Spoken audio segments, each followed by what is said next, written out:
sa nooy administrasyon ni Pangulong Rodrigo Duterte ang naging pagbaha sa Metro Manila dahil sa bagyong Karina, veteran radio announcer na si Ted Filon sinupalpal ng katotohanan ang mga senador.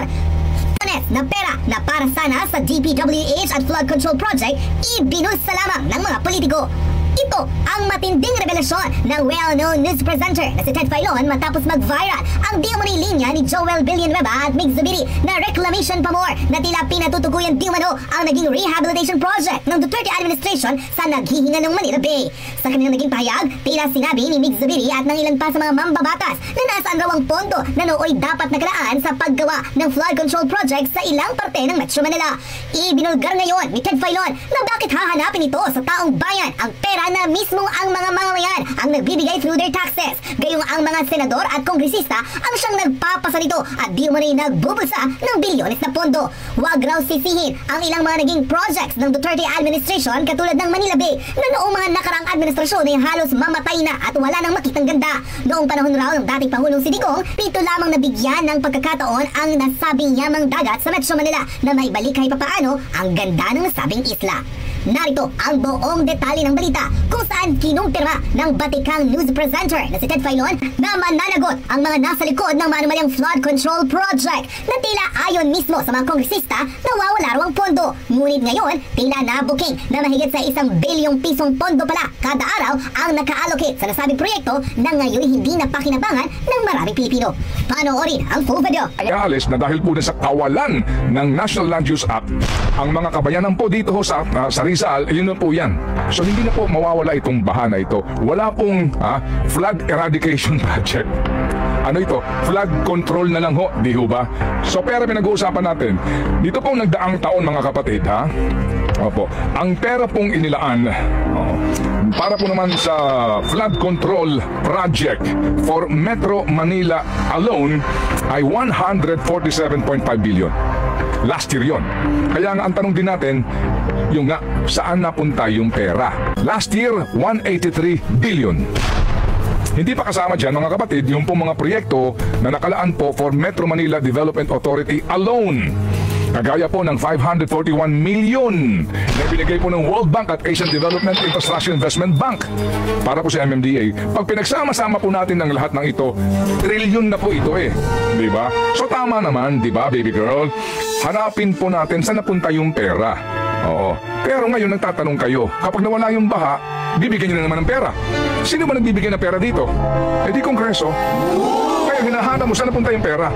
Okay, sige. So may hearing sila. Sasabunin nila itong mga ito, mumurahin itong lahat ng mga taong ito. Mga incompetent kayo, mga inutil kayo, bla bla bla bla bla bla. Sa next budget season, bibigyan nyo nitong pera. I mean, hello! Papasintabi lang sa mga kagalang-galang natin ng mga mambabatas. Kasi for example, si Mig Zubiri, no? O sino pa? Si Joel Villanueva. Yan, sasabi, reclamation pa more. Yan, di ba? Sabi nila. Ayun na po. Eh, matagal na pong ano yan, debate yan. Papayagan ba yan o hindi? Eh, pinayagan na po. Eh, ang pamilya po ng isang senador, may reclamation project dyan. So siguro maganda, tanongin niyo mismo yung kapwa niya senador.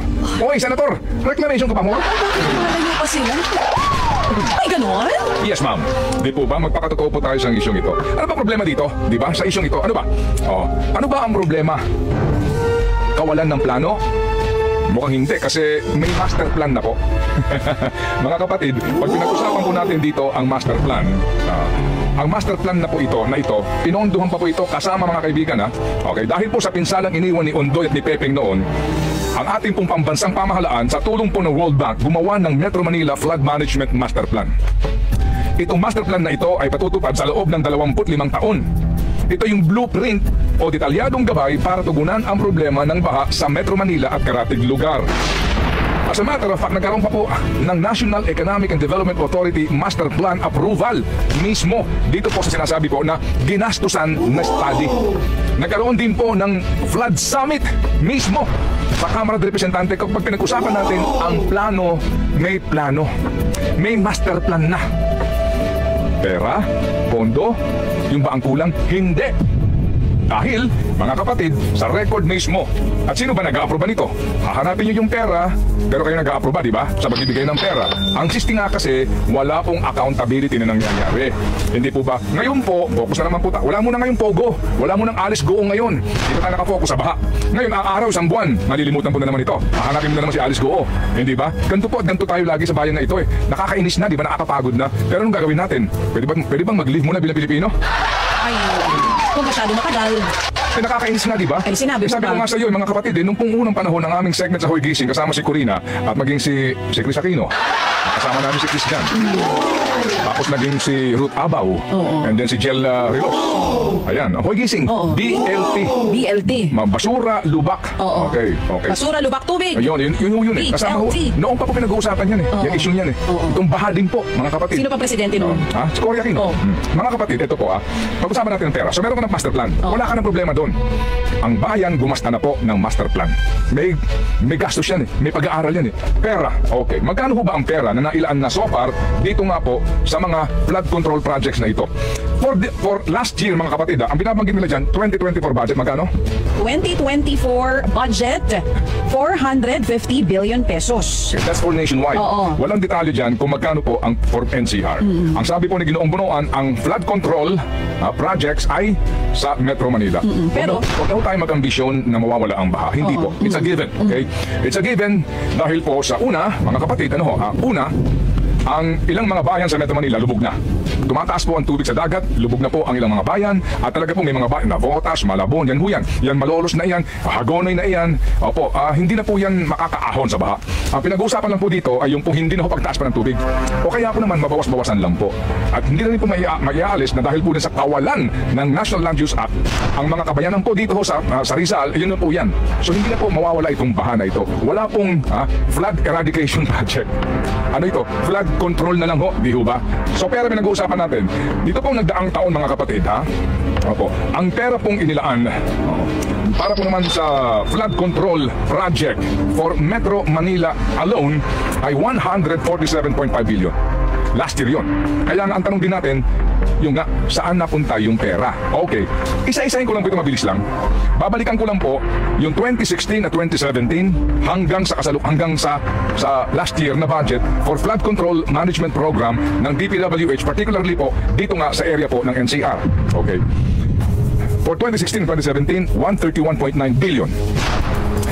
2018, 127.7 billion. 2019, 90.7 billion. 2020, 90.1 billion. 2021, 101.8 billion. 2022, 129 billion. Last year, 183 billion. Hindi pa kasama dyan, mga kapatid, yung pong mga proyekto na nakalaan po for Metro Manila Development Authority alone. Kagaya po ng 541 million na ibinigay po ng World Bank at Asian Development Infrastructure Investment Bank para po sa MMDA. Pag pinagsama-sama po natin ng lahat ng ito, trillion na po ito eh. Diba? So tama naman, diba, baby girl? Hanapin po natin saan napunta yung pera. Oo. Pero ngayon nagtatanong kayo, kapag nawala yung baha, bibigyan nyo na naman ng pera. Sino ba nagbibigyan ng pera dito? Eh di Kongreso. Kaya hinahanap mo saan napunta yung pera. Okay, sige. So may hearing sila. Sasabunin nila itong mga ito, mumurahin itong lahat ng mga taong ito, mga incompetent kayo, mga inutil kayo, bla bla bla bla bla bla. Sa next budget season, bibigyan nyo ng pera. I mean, hello? Okay lang, at least nag-trending sila pagka may mga, di ba? May mga inaway-away sila sa hearing, may mga pinagalitan. Pero ang tanong din, meron ba napaparusahan? Magpakatotoo po tayo dito, di ba? Kaya sigurado, may congressman mag-iimbestiga, senador mag-iimbestiga. Lalo na po itong mga re-electionista ngayon. Mag-iingay. Alright? At yung mga gusto pong maging mas pogi pa. So definitely po, makakapanood na naman tayo ng malaking sarswela. Ay, sinabi mo. Kasi wala naman pong accountability na nangyayari magmula noon hanggang ngayon eh. Pagagalitan nila, mumurahin nila, katakot-takot at panghihiya, pero bibigyan pa rin po ng pera sa next budget season. Wala namang taon na ninyo binigyan ng pera yan eh. Oo. Pero bago ho ninyo bigyan ng pera, kayo ba nagtanong ano na nagawa mo?